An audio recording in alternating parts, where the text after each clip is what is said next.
គុតម៉ែឲ្យកូនខំរៀនជីងឆ្ងាយពីអ្នកលេងតាំងចិត្តខ្លួនឯងព្យាយាមលើអ្វីអ្វីសំដីក្រមាត់ម៉ែតែងប្រាប់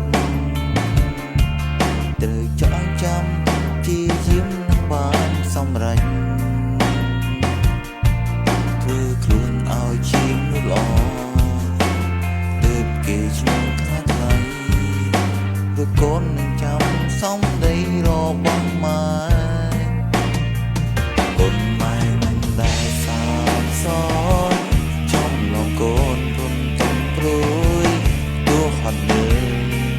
អត់ធន់មិនហាស្ដីបំពេញបំណងក្រុមយ៉ាឲ្យតែកូនចង់បានអ្វីរួមម្ដាយថ្លៃចង់ឲ្យកូនខំរៀនហើយด้วยថ្ងៃនេះថ្ងៃដែលឈឺចាប់ព្រោះខានស្ដាប់ដំបូន្មានម៉ែទៀតហើយកូនយំអប់រំអ្នកម្ដាយបេងដូងកូនទៅស្លុតពេលនេះថ្ងៃនេះព្រាត់ម៉ែរហូតហើ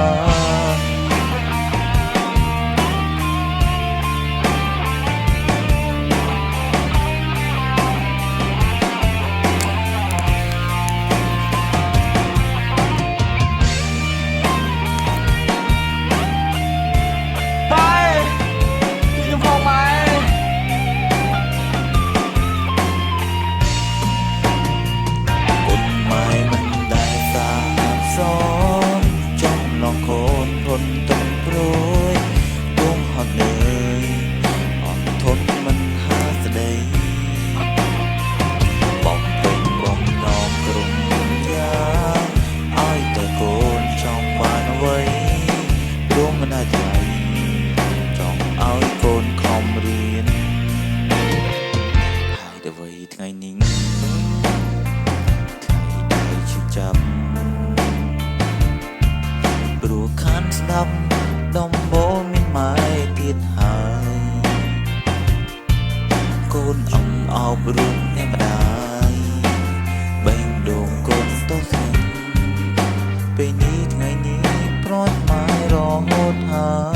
យពេលនេះថ្ងៃនេះព្រាត់ម៉ែរៀងរហូតហើយ